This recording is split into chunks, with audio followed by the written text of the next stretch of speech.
नमस्कार। आप देख रहे हैं संतोष पाठक ऑफिशियल। मैं हूं आपके साथ शिव कुमार। मेरे साथ हैं संतोष पाठक जी। स्वागत और अभिनंदन। बहुत बहुत धन्यवाद शिव जी, और तमाम दर्शकों को भी नमस्कार। और लोकतंत्र की रक्षा के लिए एक बड़ी जीत हासिल हो गई है। जो खुला खेल फर्रुखाबादी था ना, जनादेश को चुराने का, चाहे वो एसआईआर के जरिए हो, चाहे वो ईवीएम के जरिए हो। और ईवीएम पर सबसे पहले इस देश में अगर किसी नेता ने सवाल उठाया था तो वो भारतीय जनता पार्टी के prime minister candidate in waiting Lal Krishna Advani, PM in waiting Lal Krishna Advani ने उठाया था। फिर जीवीएल नरसिम्हा राव ने उठाया था, जिनको बाद में इनाम देते हुए भारतीय जनता पार्टी ने राष्ट्रीय प्रवक्ता बनाया, राज्यसभा का सांसद बनाया। लेकिन बाद में यही बीजेपी उस ईवीएम को पाक, साफ और गंगा से भी ज्यादा पवित्र बताते हुए नजर आई।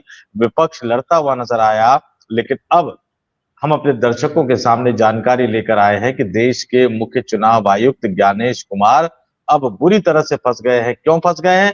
क्योंकि ईवीएम की जांच का आदेश हो गया है। अदालत के आदेश पर ईवीएम की जांच की जाएगी। और अब एक सबसे बड़ा सवाल, कहां कहां के चुनावों को रद्द किया जाएगा।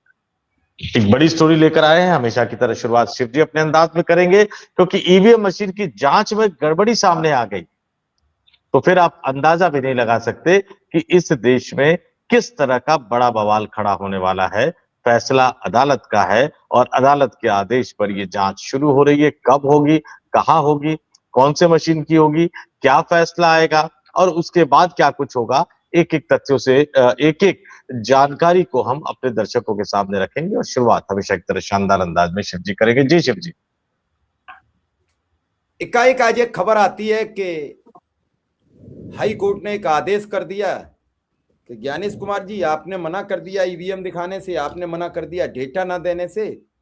अब आपको ईवीएम भी चेक करानी पड़ेगी और आपको उसका पूरा स्ट्रक्चर बताना पड़ेगा। कांग्रेस की यह बड़ी जीत है। कांग्रेस के उम्मीदवार नसीम खान जी हैं, जो मुंबई की चांदीवली सीट से उम्मीदवार थे। उन्होंने शिवसेना के उम्मीदवार के खिलाफ, भाऊराव लोंडे के खिलाफ ये अपनी याचिका दाखिल की। याचिका सुनी गई और याचिका सुनते वक्त विद्वान न्यायाधीश ने यह फैसला सुनाया कि आप इन्हें मशीनों की विधिवत, इनके एक पैरोकार यानी एक वकील और इनके एक मशीन के जांचने वाले टेक्नीशियन के मौजूदगी में इन्हें मशीन की जांच कराइए। ये जांच बेंगलुरु स्थित भेल कंपनी कराएगी, जो ईवीएम का निर्माण करती है।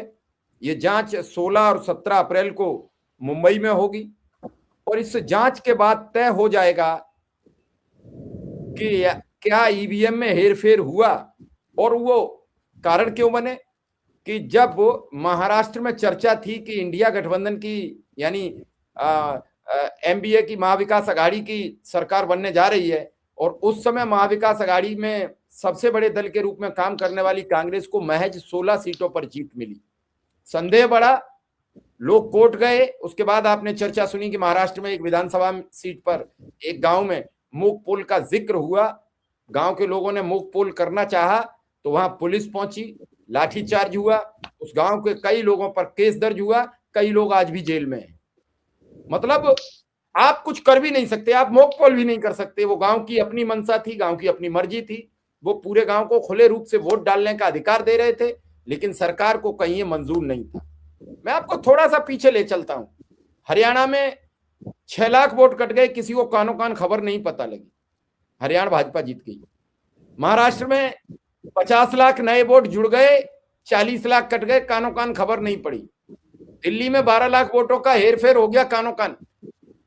उसी दौरान बिहार चुनाव आ रहा था और राहुल गांधी पूरा एक डेटा लेके आ गए, कितने वोट कटे, कितने क्या हुए।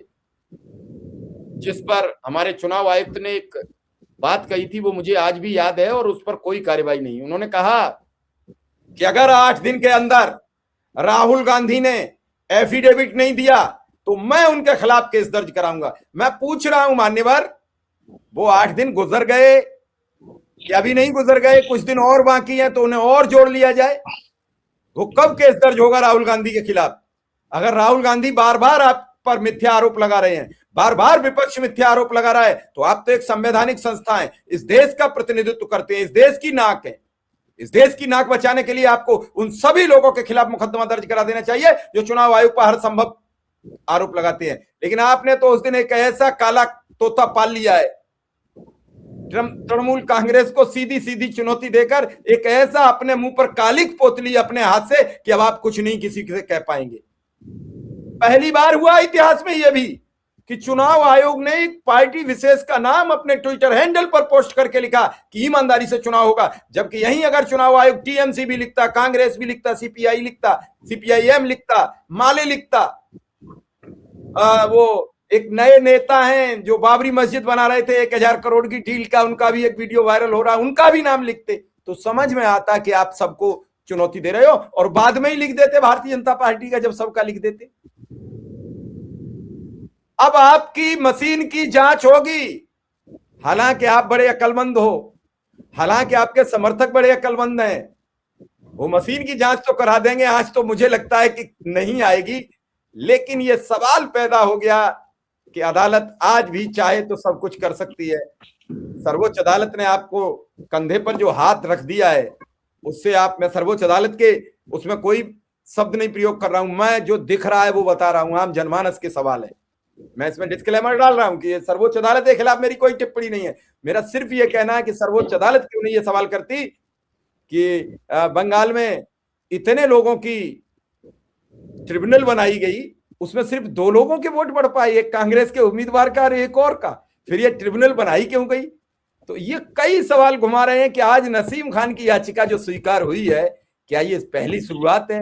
क्या इतिहास में पहली बार हो रहा है कि चुनाव आयोग को अब अपनी मशीन खोल के दिखानी पड़ेगी? ऐसी एक याचिका और है उचाना कला हरियाणा से, जहां के उम्मीदवार विजेंदर सिंह जो पूर्व आईएएस हैं वो गए हुए हैं, उनके 150 वोट ही नहीं गिने गए जो डाक मतपत्र में आए थे, और वो 32 वोट से चुनाव हरा दिया उन्हें। वो क्यों नहीं गिने गए, वो क्यों रिजेक्ट किए गए? वहां भी मामला फंस गया है और वहां सुप्रीम कोर्ट ने मना कर दिया बीजेपी उम्मीदवार की याचिका सुनने से कि आप वहीं जाओ हाई कोर्ट में जब आपकी सुनवाई चल रही है और काउंटिंग होगी। तो ऐसे कई मामले अब खुलते चले जा रहे हैं। कहां है वो अनिल मसीह? अरे कोई और अनिल मसीह बन जाएगा। अगर अनिल मसीह को उस दिन सर्वोच्च अदालत सजा दे देती तो संतोष जी आज दूसरा अनिल मसीह कोई इस देश में नहीं बनता। लोगों को मौका मिलता चला जा रहा है। ऐसा ही इस पूरे खेल है। अब आपको बहुत देर नहीं लगाऊंगा। संतोष जी क्या है पूरा मामला, जरा दर्शकों को बता दीजिए। देखिए, निश्चित तौर पर पूरा मामला दर्शकों पर, लेकिन चूंकि आपने तृणमूल कांग्रेस का जिक्र किया, पश्चिम बंगाल का जिक्र किया, कुछ चीजें जो है वो हमारे देश के लोगों के लिए जानना बहुत जरूरी है। मतदाता डिसाइड करते हैं कि सरकार किसकी बनेगी। पहली बार इस देश में चुनाव आयोग ये डिसाइड कर रहा है कि वोटर कौन होगा।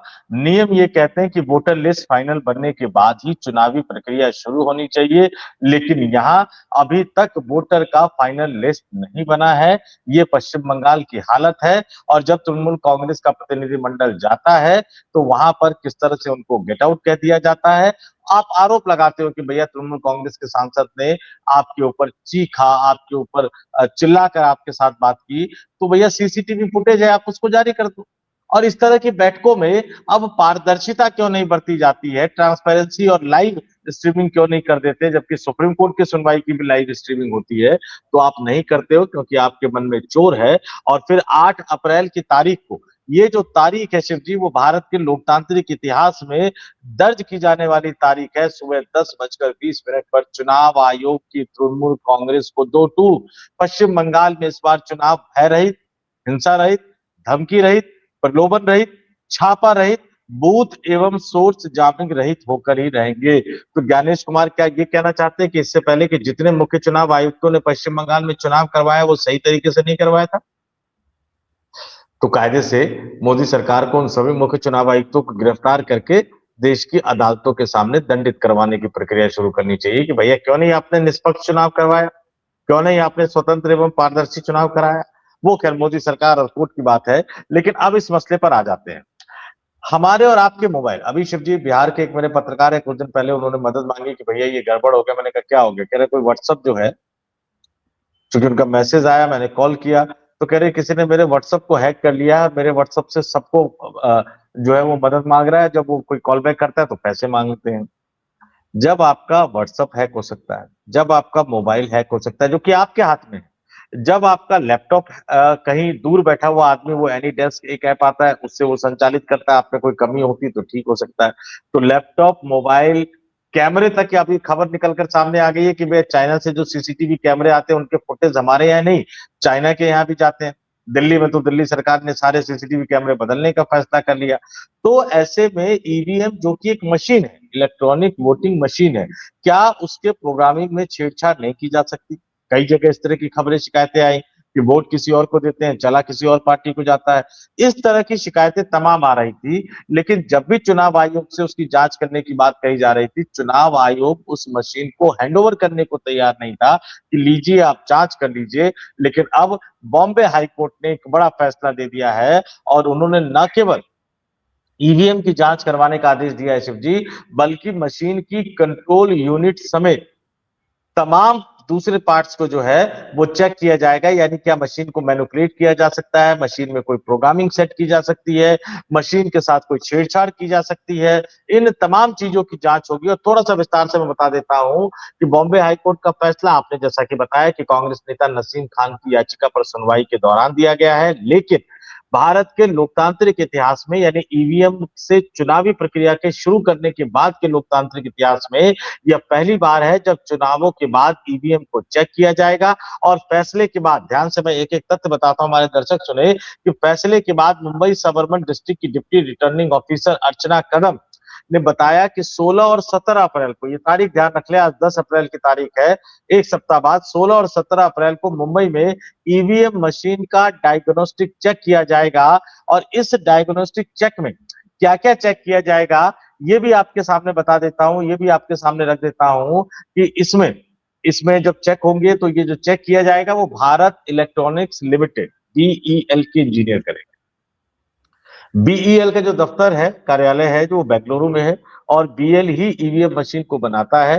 तो जब ये चेक किया जाएगा तो बीएल के इंजीनियर चेक करेंगे, चुनाव आयोग के अधिकारी मौजूद रहेंगे, एक एक्सपर्ट मौजूद रहेंगे, कांग्रेस नेता जिनकी याचिका है उनके एक प्रतिनिधि मौजूद रहेंगे, और मशीन की बर्न्ट मेमोरी और माइक्रो कंट्रोलर को चेक और वेरीफाई करने की परमिशन जो है वो कोर्ट ने दी है। और चुनाव के दौरान, चूंकि कांग्रेस का आरोप था कि उनके विधानसभा क्षेत्र में इस्तेमाल हुई 5% मशीनों को इंस्पेक्ट करने की इजाजत मिली है, तो यानी करीब 20 मशीनों की जांच की जाएगी। और कौन कौन से पार्ट जांच किए जाएंगे, इसमें सबसे प्रमुख जो है शिव जी, कंट्रोल यूनिट की जांच की जाएगी। जो कंट्रोल यूनिट पूरे डेटा को स्टोर करता है और पूरी पोलिंग प्रोसेस यानी चुनावी प्रक्रिया में जो इसी से पूरा कंट्रोल किया जाता है। और यही यूनिट ये बताती है कि टोटल कितने वोट डाले गए, और यही यूनिट बताती है कि कितने, कौन से उम्मीदवार को कितना वोट मिला है और सबसे ज्यादा किस उम्मीदवार को वोट मिला है। कुछ बटन दबाकर इससे पूरी पोलिंग प्रोसेस की जानकारी ली जा सकती है। और इसके बाद बैलेट यूनिट को भी चेक किया जाएगा। बैलेट यूनिट क्या है वो दर्शकों को बता देता हूं, ये एक सिंपल वोटिंग डिवाइस होता है जिस पर कैंडिडेट की लिस्ट लगी होती है। जब आप उसको दबाते हो तो एक सामने आपके लेफ्ट की तरफ लगा होता है, तमाम उम्मीदवारों का नाम और उनका चुनाव चिन्ह लिखा होता है, और वोटर को इसमें से अपनी पसंद के कैंडिडेट के नाम वाला बटन दबाना होता है। तो डायग्नोस्टिक चेक में वीवीपैट यानी जो पर्ची जो निकलती है ना शिव जी, वोटर वेरिफाइएबल पेपर ऑडिट ट्रेल की भी जांच की जाएगी, और जो पेपर इस जो स्लिप प्रिंट करती है उसकी भी जांच की जाएगी। और चेकिंग के दौरान ईवीएम के निर्माता कंपनी जो बीईएल है उनके इंजीनियर मशीन के माइक्रो कंट्रोलर का एक टेक्निकल ऑडिट करेंगे। और इसमें यह देखा जाएगा कि मशीन में कोई अनऑथोराइज्ड मॉडिफिकेशन तो नहीं किया गया है, या अनऑथोराइज्ड मॉडिफिकेशन तो नहीं हो सकता था। और इसके बाद मशीन सेल्फ डायग्नोस करती है और बाकी पूरा इंस्पेक्शन होता है। तो अदालत के आदेश के बाद ही सही, बॉम्बे हाईकोर्ट के आदेश के बाद ही सही, एक सप्ताह बाद दूध का दूध पानी का पानी हो जाएगा। 16 और 17 अप्रैल को मुंबई में ईवीएम की चेकिंग होगी और फिर ये पता लगेगा कि जो नतीजा आया वो साफ सुथरे तरीके से आया था या उसके बीच में कोई झोल झाल था। और अगर इसमें चीजें सही तरीके से जांच होगी, झोल झाल सामने आ जाएगा, फिर ये सवाल उठेगा कि क्या महाराष्ट्र के विधानसभा चुनाव को आप वैधता दे सकते हैं? क्या हरियाणा के विधानसभा चुनाव को आप वैध मान सकते हैं? क्या बिहार के विधानसभा चुनाव को आप वैध मान सकते हैं? इससे भी बड़ा सवाल, क्या 2024 के लोकसभा चुनाव को आप वैध मान सकते हैं? और इसके साथ ही सवाल उठ जाएगा कि अभी जो असम में वोटिंग हुई है, क्या आप उसको वैध मान सकते हैं? जिन 5 राज्यों और 4 राज्यों और केंद्र शासित प्रदेशों में चुनाव है, क्या आप उनको वैध मान सकते हैं? ये एक बड़ा सवाल आने वाले दिनों में उठकर निकल कर सामने आएगा। और यहाँ राहुल गांधी की एक बड़ी जीत है, जो बार-बार ये कह रहे थे कि ईवीएम चेक करवाना चाहिए, ईवीएम चेक होना चाहिए। जब दुनिया के कई विकसित और बड़े देशों में ईवीएम से वोटिंग बंद हो गई है, क्योंकि वहां भी इसी तरह का खतरा मंडरा रहा था कि उसमें छेड़छाड़ की जा सकती है, तो भारत में भाजपा और खासतौर से देश के प्रधानमंत्री नरेंद्र मोदी ईवीएम से ही मतदान कराने के लिए इतने अडिग क्यों है? ये अपने आप में एक बड़ा सवाल है। संतोष जी, बात यह है कि बड़े आसानी से खेल चल रहा है। कल आपने देखा उत्तर प्रदेश का एक आईएएस अधिकारी डांट दिया गया और अब उसके ऊपर कार्रवाई होने की चर्चा बड़ी जोरी शोर से सोशल मीडिया में चल रही है कि उसके खिलाफ कार्रवाई होगी। उसने आखिर ऐसा क्या किया, क्या नहीं किया। सवाल ये नहीं है, सवाल ये है कि आप सत्ता के लिए कुछ भी कर गुजरोगे, ये सवाल है। कल प्रधानमंत्री क्या बोलेंगे, आज गृह मंत्री क्या बोलेंगे, कल रक्षा मंत्री क्या बोलेंगे, परसों चुनाव आयोग क्या बोलेगा, कोई किसी की रोक टोक नहीं रही है। अभी आपने देखा, कल ही आपने देखा कि आसाम के मुख्यमंत्री ने किस तरीके से पत्रकार पर सवाल उठा दिए। आप सवाल नहीं पूछने दोगे, आपसे कोई सवाल पूछ लेगा तो आप ये पूछोगे आपका संस्थान कहाँ है, संस्थान से पत्रकार का क्या लेना देना है। ये सब चीजें अब गौर होती चली जाती हैं, क्योंकि पहले पत्रकारिता का जज्बा 70% लोगों में होता था, 25-30% लोग सरेंडर करते थे। अब बड़ी तादाद में सरेंडर करने वालों की संख्या 50 से ज्यादा हो चुकी है। यहाँ एक तकनीकी चीज है शिव जी, एक छोटा सा बता दूं मैं आपको। कई बड़े पत्रकार, कई पुराने पत्रकारों ने सोशल मीडिया पे लिखा कि जब बुलाया नहीं था हेमंता बिस्वा शर्मा ने तो क्यों गए उनकी प्रेस कॉन्फ्रेंस। दिक्कत यह है कि रिपोर्टिंग की विधा जो नहीं जानते हैं, अगर वो ये सवाल उठाए तो मैं एक पल को मान सकता हूं कि शायद उनको पता नहीं होगा कि प्रेस कॉन्फ्रेंस क्या होती है। लेकिन बड़े पत्रकार ये बताए कि हम बिना बुलाए किसी प्रेस कॉन्फ्रेंस में नहीं जाते, और वो कहे कि इनकी प्रेस कॉन्फ्रेंस में क्यों गए, तो मुझे थोड़ी सी शर्म आती है कि भैया झूठ बोलने के लिए इस हद तक तो मत गए। क्योंकि हेमंता बिस्वा शर्मा जो कल कर रहे थे वो प्रेस कॉन्फ्रेंस नहीं था सिर्फ, वो चुनाव प्रचार, वो निकले हुए थे लोगों से मिलने के लिए। उस दौरान तमाम पत्रकारों ने माइक आईडी लगाया, लल्लन टॉप ने भी माइक आईडी लगाई, और इस तरह से माइक आईडी लगाने के लिए किसी न्योते की जरूरत नहीं पड़ती है। सबसे पहले तो मैं दर्शकों को ये बता दूं। अच्छा, प्रेस कॉन्फ्रेंस में भी आ जाते हैं, वो मुख्यमंत्री है तो मुख्यमंत्री सचिवालय में करेंगे, मुख्यमंत्री कार्यालय में करेंगे, बीजेपी के कार्यालय में भी कर सकते हैं। लगभग रोजाना के आधार पर कांग्रेस पार्टी के मुख्यालय और बीजेपी के मुख्यालय में प्रेस कॉन्फ्रेंस होती है। उसका न्योता जब भेजा जाता है ना, तो उसमें ये नहीं लिखा जाता कि ये चैनल, ये हाउस उसमें अलाउ है। उसमें ये भी नहीं लिखा जाता कि ये डिस अलाउ है। हालांकि कई बार कांग्रेस पार्टी, बीजेपी कुछ मीडिया संस्थानों को अलाउ नहीं करती है, उनकी अपनी अपनी वजह होती है। लेकिन ये कहना कि मैंने आपको न्योता नहीं भेजा है, ये अपने आप में इससे बड़ा झूठ कुछ नहीं होता। कि जब भी प्रेस कॉन्फ्रेंस, एक तो प्रेस कॉन्फ्रेंस नहीं थी, और अगर कार्यालय में प्रेस कॉन्फ्रेंस होती भी है तो उसके लिए न्योता सबको भेजा जाता है, उसमें लिखा नहीं होता कि ये अलाउ है, ये अलाउ नहीं। दुर्भाग्य से दिक्कत क्या है कि चमचागिरी की हद में हमारे कुछ वरिष्ठ पत्रकार तमाम मर्यादाओं की सीमा लांघकर उलूल जुलूल उठ पटांग जो भी कहते हुए नजर आते हैं, वो तमाम चीजें कहते हुए नजर आते हैं। अब एक पत्रकार कह रहे हैं कि भैया पाकिस्तान का नाम आते ही जो है वो तमाम कुछ बड़े लोगों के पेट में दर्द होता है। अरे मैंने कहा भैया पाकिस्तान को करियाओ ना, खूब करियाओ, कोई दिक्कत नहीं, हम भी करियाते हैं पाकिस्तान। लेकिन भैया रीढ़ की हड्डी थोड़ी सी सीधी हो तो जरा ये भी पूछ लो कि जब आप जीत रहे थे तो पाकिस्तान ऑक्युपाइड कश्मीर के हिस्से को क्यों नहीं जीता आपने। थोड़ी सी रीढ़ की हड्डी सीधी हो तो राजनाथ से ये भी पूछ लो, राजनाथ शायद सिंध को लेने वाले थे शिव जी, तो ये भी पूछ लो कि कब सिंध को लेने वाले हैं। थोड़ी सी रीढ़ की हड्डी तो सीधी करो। और हमारे इतने, पाकिस्तान अगर हमसे आगे निकल जाएगा तो निश्चित तौर पर हमें उससे तुलना करनी चाहिए और हमारे लिए शर्मिंदगी का सबब होना चाहिए। लेकिन पाकिस्तान हमसे बिल्कुल नीचे है, और तब आप हमें बताओगे कि देखो पाकिस्तान तो नीचे है, आप कम से कम ऊपर हो, तो ये माफ कीजिएगा, ये उनके लिए शर्मिंदगी का सबब होता है। तुलना ऐसे नहीं की जाती। और हमारे इतने बुरे दिन आ गए हैं कि अब हम पाकिस्तान से तुलना करके बताएंगे कि हम उससे बड़े देश हैं। ये तो शर्मिंदगी का सबक है कि चीन इस्लामाबाद का इस्तेमाल करके अमेरिका और ईरान की लड़ाई में युद्ध विराम करने की नौबत तक पहुंच गया है। ताइवान के साथ उसने बातचीत शुरू कर दी है। तिब्बत पर उसका कब्जा पहले से बरकरार है। ताइवान के साथ समझौता हो जाएगा और पाकिस्तान के जरिए अगर अमेरिका चीन के कंट्रोल में आ जाएगा तो उसके बाद चीन सबसे पहले किसको परेशान करेगा? भारत को परेशान करेगा। और ये दुर्भाग्य कब की समझ बात रहे यह हैं? है ये हम कि समझ कहाँ रहे हैं? हाँ, ये और ना तथाकथित बड़े पत्रकार इसको बताने को भी तैयार नहीं। चमचाई के हाथ में तो बड़े गजब आगे निकल गए हैं शिव जी वो। समस्या ये नहीं है, समस्या यहाँ सिर्फ इतनी है कि कम से कम देश को लेकर तो देश की बात कीजिए।